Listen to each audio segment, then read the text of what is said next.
दमडी. 2:30 वाजण्याची वेळ. बर्डीच्या बाजाराच्या कोपऱ्यावर एक सार्वजनिक नळ होता आणि त्याच्या पलीकडे एक चिंचेचे विस्तीर्ण झाड होते. त्याच्या खाली दमडी निजली होती. त्या झाडाच्या वाकड्या तिकड्या पसरलेल्या जीर्ण मुळांवर तिने तिचे डोके ठेवले होते. धुळीने धुसर झालेल्या तिच्या झिपऱ्या कपाळावरून गालावर लोंबल्या होत्या. झाकल्या डोळ्यांच्या पापण्याचे केस असूनही दिसत नव्हते. गालांची तर नुसती हाडे दिसत होती. हाडकुळ्या खांद्यावरून आलेल्या मळक्या चोळीची तिने जेमतेम गाठ मारली होती.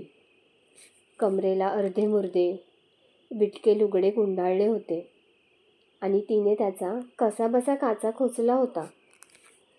तिने आपले 10-12 वर्षाचे पोरसवदा अंग जमिनीवर टाकून दिले होते. तिच्याकडे पाहिले तर वाटावे की केव्हाची गाढ झोपी गेली असावी, पण तसे नव्हते. तिने काही क्षणापूर्वीच अंग टाकले होते. बाजारात ती 1 तासापूर्वी तर आली होती. अर्र, केवढ्या भरले दिशी धावतात या मोटारी आणि फसदिशी पाणी उडवतात मेल्या. या भाजीवाल्या चालल्या सोनेगावच्याच तर दिसतात या.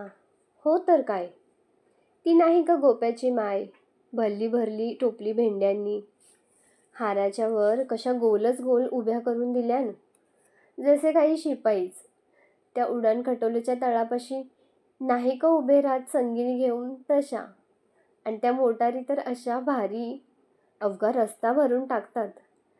बाजूनी जाणाऱ्या माणसालाही आपल्या वाऱ्याने ओढून नेतात जणू. लोणीवाल्या उतरल्या बरं त्या निंबाच्या झाडाखाली. रामा रामा, केवढा हा कलकलाट त्यांचा. अडतेशी झुंज घालतात जणू. आहा, काय न्यारा घमघमाट सुटलाय.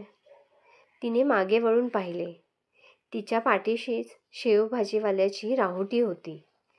शेवेचा असा चरचरीत घाणा घातला होता त्याने. दमडीचा भाकरीचा घास हातातच राहिला. विस्फारलेल्या डोळ्यांनी त्या तेवढ्या अंतरावरून त्याच्या कडेकडे ती पाहतच राहिली. कोणीतरी मुंडासेवाला बाबा आला. त्याने 2 पैसे दिले. कागदात मूठ भरून शेव घेतली. पलीकडेच 4 हातावर जाऊन तो खात बसला. दमडीने सावकाशपणे डोळे वळवले. आपल्या भाकरीच्या फटकुराकडे पाहिले व हळूच हात उचलून तोंडात घातला. तिच्या जिभेवर जणू शेवेचे तुकडेच फिरत होते. भाकरी खाऊन झाल्यावर तिने उठून आपले फटकूर झटकले.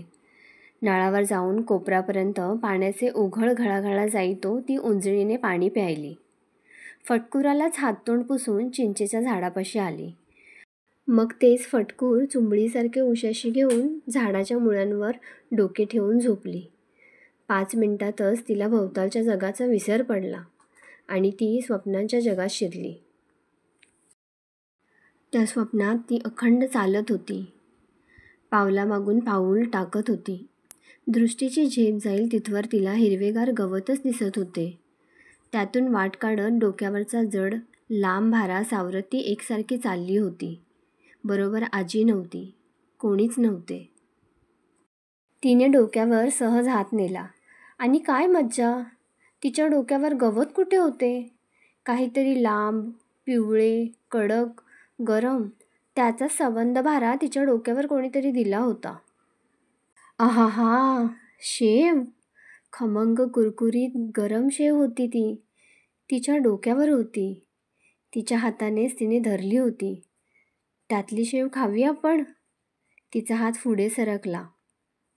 पण लगेच भान आले की डोक्यावरचा भारा दुसऱ्या कोणाला द्यायचा असतो ना.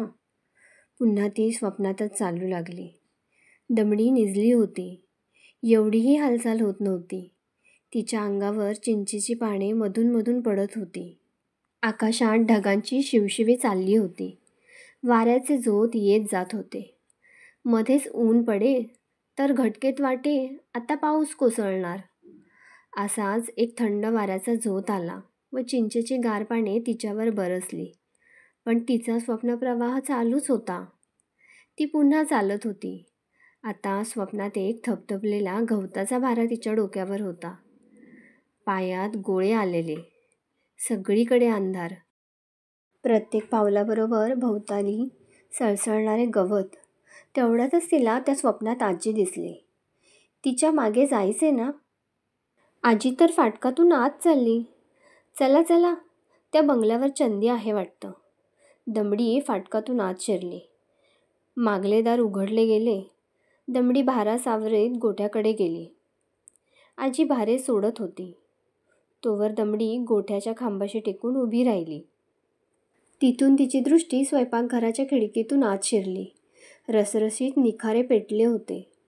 त्यांची ऊब तिच्या दृष्टीला देखील जाणवत होती. अरेच्चा, कुणीतरी भाकरी वाजते वाटतं.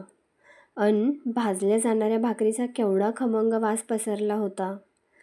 तेवढ्यात तिच्यापेक्षा एखाद दुसऱ्या वर्षानेच लहान असलेल्या मुलीचा आतून आवाज आला.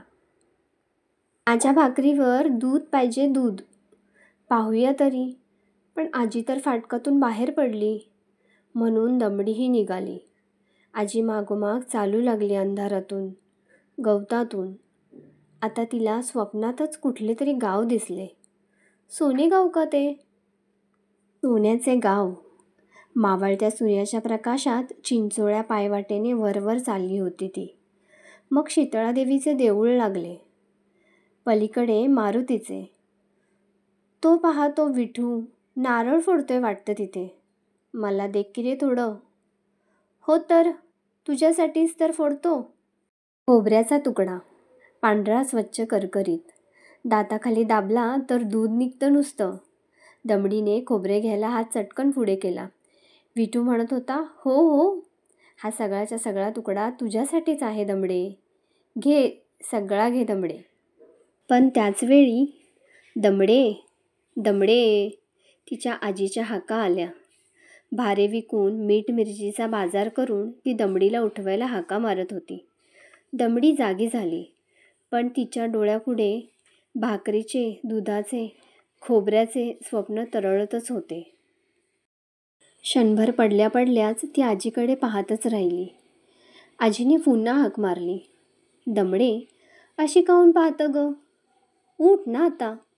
दमडी उठली. आपले भाकरीचे फटकूळ झटकून घेतले व ती आता खरोखरच चालू लागली. शेवेचा खमंग वास घेत बाजारचा रस्ता तुडवू लागली. दीड दमडीचा चालता जीव तो. असाच पुढल्या बाजारी चालत येईल व त्याच्या पुढल्या बाजारी आणि त्याच्या पुढल्याही.